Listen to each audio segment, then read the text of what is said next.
Salut les KT, j'espère que vous êtes en forme. On se retrouve pour parler du chapitre 99 de Dragon Ball Super. Ce chapitre est intitulé L'éveil ultime de Gohan. Qu'est-ce que j'ai pensé de ce chapitre?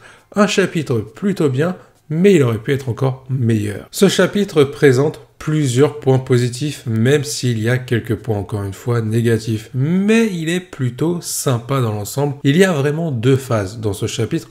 La première phase, c'est Piccolo et les membres de la Z-Team, notamment ceux qui sont présents, Krillin, C18 ainsi que Gamma, qui vont essayer de gagner du temps face à Cell Max, pendant que Gohan va rassembler son énergie pour que celle-ci surpasse à un moment donné la puissance de Cell Max. Alors bien entendu, c'est Piccolo qui a le grand rôle durant la première phase pour gagner du temps face à Cell Max. Il va se faire tabasser et c'est ça qui va donner le déclic à Gohan pour éveiller une nouvelle fois sa puissance. C'est un schéma qu'on a souvent vu dans l'œuvre de Dragon Ball, avec Piccolo qui est en difficulté et Gohan qui finit par s'énerver en éveillant sa puissance. Alors, sur le papier, c'est plutôt intéressant, mais c'est aussi du revu encore une fois. On reprend un classique de Dragon Ball pour l'utiliser dans ce chapitre, comme c'était le cas déjà dans le film. On aurait pu reprendre ce schéma en y ajoutant de l'inédit, pour rajouter justement de l'enjeu et du drama et jouer sur l'impact familial avec cet arc autour de Gohan et autour de l'armée du ruban rouge, notamment de leur retour.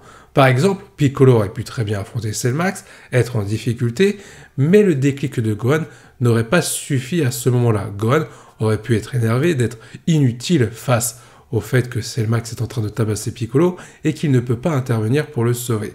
On aurait pu déjà avoir une première étape pour commencer l'éveil de Gohan. Ce qui aurait pu être intéressant, c'est la suite après. Si Pan avait été en danger, par exemple Cell Max envoie une vague de ki sur Pan, on aurait pu voir Gohan en train de péter un plomb pour éveiller sa nouvelle puissance, et ça aurait été cohérent par rapport aux enjeux de cet arc. Pan aurait été en danger, et Gohan aurait pu avoir le déclic pour justement se mesurer à Cell Max. Tu mettais en avant Piccolo, la relation Piccolo-Gohan avec le fait que Piccolo était en difficulté, et tu mettais en avant le côté dramatique et familial avec Pan qui était en danger. Et tu aurais pu te servir de Gamma pour sauver Pan. C'est ce qui aurait pu justement donner lieu au fait qu'elle ait survécu par la suite, tout en donnant lieu au pouvoir de Gohan face à Cell Max. Ça aurait été un scénario plutôt intéressant et cohérent avec ce qui nous avait été proposé au début de cet arc et sur l'entièreté de cet arc pour le coup. Ensuite, il y a un point positif que j'ai trouvé plutôt sympa dans ce chapitre, c'est comme je l'ai dit, lorsque Piccolo essaie de gagner du temps face à Cell Max, on ne met pas que en avant le pouvoir de Piccolo, notamment le fait qu'il est en forme orange qui lui permet de tenir tête à Cell Max, même s'il est dominé, mais on met aussi en avant les autres membres de la Z-Team. On voit Krillin, C18 ainsi que Gamma intervenir pour aider Piccolo face à Cell Max. Je trouve que ce chapitre est un petit peu plus impactant en termes de scène par rapport à tout ça, par rapport à ce qui nous avait été montré dans le film. J'ai trouvé ça plutôt sympa de mettre en avant tous les personnages qui ont participé à cet arc. J'ai néanmoins un petit bémol sur la mise en avant de Gohan. Lorsque Gohan éveille son pouvoir, on voit qu'il est au-dessus de Cell Max. Sauf que dans le film, il y a une comparaison à faire par rapport à ce qui nous est proposé dans ce chapitre. Dans le film, on voyait clairement que Gohan était au-dessus de Cell Max. Là, on a du mal à en faire la distinction. On voit qu'il est au-dessus, mais ce n'est pas si flagrant que ça. On le voit même hésiter par moments par rapport au coup qu'il doit tenter pour vaincre Cell Max. On voit qu'il a vraiment besoin de Piccolo et de la Z-Team pour parvenir à faire quelque chose. Là, on a vraiment l'impression que Gohan, il est obligé d'attendre que les autres soient en train d'agir pour qu'il puisse tenter quelque chose. Et ça, c'est bien dommage. Dans le film, c'était différent sur cet aspect-là. Gohan tentait quelque chose et il avait l'appui des membres de la Z-Team avec Piccolo. Pour le coup, ça met en avant les membres de la Z-Team aux côtés de Gohan. Mais ça dessert un petit peu la mise en avant de Gohan et de sa nouvelle puissance. Ensuite, je voudrais revenir sur l'exécution de ce chapitre 99 au niveau de la découpe des pages. Je suis désolé, Toyotaro, il s'est littéralement foiré. J'aurais peut-être aimé que Toyotaro nous fasse quelque chose de différent en termes de mise en scène par rapport à ce qui nous avait été proposé dans le film. On a des découpes de pages qui sont découpées 40 fois à un moment donné, on a l'éveil de Gohan qui a le déclic de sa nouvelle puissance. C'est découpé, j'aurais aimé une pleine page, et tu l'as superposé avec une autre pleine page au moment où Gohan dévoilait sa nouvelle puissance. Ça aurait été stylé. Là, les cases ont été découpées à de multiples reprises, gâchant les différentes scènes qui auraient pu être impactantes. Et c'est dommage parce que Toyotaro, il a voulu faire quelque chose de très simple. Il a voulu copier-coller à la lettre le film en format manga, en gardant son style. Sauf que là, les deux, ça ne matche pas. Il aurait dû amener quelque chose de différent pour mettre en avant correctement l'éveil ultime de Gohan. C'est le titre du chapitre, il faut que ce soit impactant en termes de scène. On est passé à côté de ça. Ce sujet-là va me faire venir sur la fin du chapitre 99, puisqu'à la fin, la Z-Team est en train d'essayer de retenir Cell Max pour laisser le temps à Gohan d'utiliser son attaque finale pour vaincre leur ennemi. Le truc, c'est qu'on voit clairement que Gohan va utiliser la technique de Piccolo, le Makankansapo, et même là, l'exécution n'est pas bonne. Dans le film, il y avait quelque chose d'impactant, parce que ça arrivait d'un coup, tu dis « Waouh, Gohan qui utilise cette technique, la technique de son sensei, ça marche plutôt bien ». Là, c'est limite au ralenti. Alors, le chapitre va se conclure là-dessus, avec Gohan sur le point de porter le coup de grâce à Cell Max.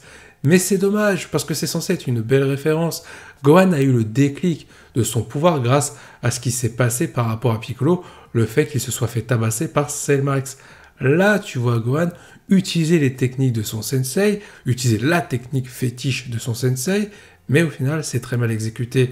Il n'y a rien d'impactant, c'est au ralenti, et au final, tu vois venir le coup final à 100 mètres. Alors oui, on avait déjà vu le film, mais ça aurait été bien que pour la partie manga, pour les rares personnes qui n'avaient pas vu le film, ça aurait été bien que ce soit impactant, que tu donnes de la surprise avec un effet quasi immédiat, pas un effet qui dure 3-4 minutes ou 3-4 pages pour être un peu plus clair. Surtout que ça va se poursuivre dès le début du chapitre 100. Et ça, c'est bien dommage. Encore une fois, les idées sont bonnes, il y a des points positifs dans ce chapitre, mais il y a pas mal de défauts quand même sur les points qui auraient pu être améliorés et donner quelque chose d'encore plus classe pour l'intégralité de ce chapitre. Et ça commence par l'exécution. Je trouve que sur la découpe des pages, la découpe des cases, il y a quelque chose de vraiment problématique sur ce chapitre. Dernier point que je vais évoquer, ça revient un petit peu à ce que j'ai dit tout à l'heure sur les enjeux qui sont mis en avant dans ce chapitre. Pour moi, il y a une autre problématique, c'est le niveau de Cell Max. Il est censé augmenter en puissance et être une véritable menace pour la planète Terre et pour les membres de la Z-Team, Gohan, Piccolo, ainsi que tous les autres. Là, dans ce chapitre, on a l'impression qu'il n'est pas aussi puissant qu'on nous le dit. On a l'impression que les membres de la Z-Team, donc Piccolo, ont un niveau certes inférieur à lui, mais qu'ils ne sont pas très loin de l'arrêter à plusieurs reprises. Limite, on met au second plan par moment Gohan, alors que ce chapitre est censé le mettre en avant. Ça revient exactement à ce que j'ai dit tout à l'heure.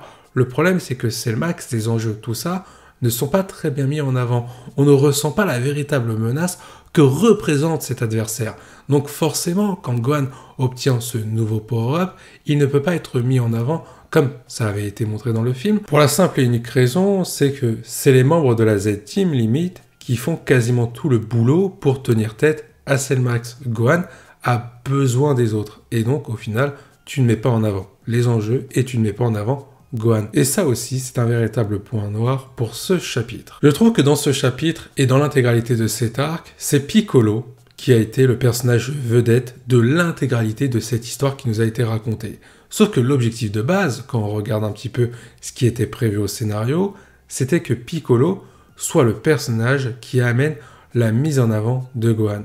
Au final, pour moi, avec ce chapitre, j'ai l'impression que ça reste Piccolo le personnage vedette, puisque pour l'instant, on ne voit quasiment pas l'utilité de Gohan avec ce nouveau power-up qu'il a obtenu à la mi-chapitre.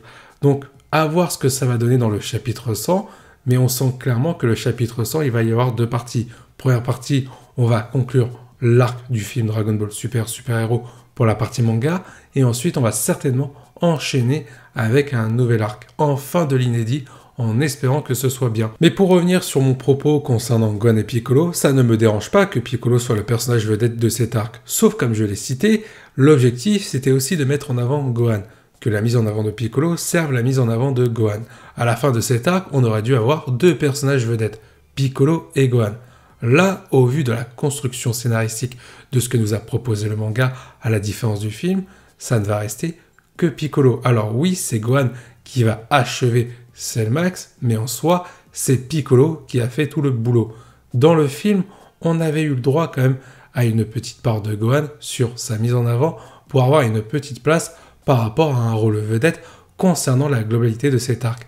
Là, dans le manga, je trouve que ça a été mal montré. Sur ce, il est temps de conclure cette review. Un chapitre plutôt sympa, avec des défauts, mais il y a des points positifs à retenir. J'espère qu'il vous a plu. Je vous invite à donner votre avis en commentaire. Je vous dis à la prochaine, portez-vous bien, et n'oubliez pas que la volonté du KT soit avec vous.